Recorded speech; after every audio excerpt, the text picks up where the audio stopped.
How to use your domains dashboard in Squarespace. So in order to use your domains dashboard, what you can do is you first need to head over to any browser that you have and make sure to type in here this onto the URL.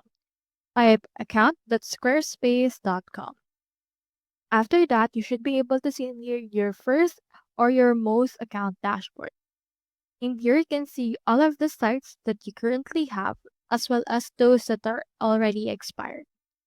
Now, into this part, you can already see that we have these domains. So click on that, and in here, you can also see your domains that you have. With this, you can actually create a website using a domain that you have, or you can also transfer a domain to Squarespace or buy a domain using this by clicking on this. If you wish to buy a domain, just click onto this button. This will open in here this new tab.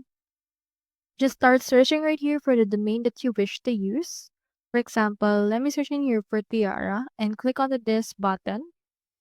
This should be able to provide a domain search, and this will give me some search results for the domains that I can actually buy on Squarespace. From in there, it will give me the search suggestions, so you can just click onto this cart icon in order to buy these domains from Squarespace.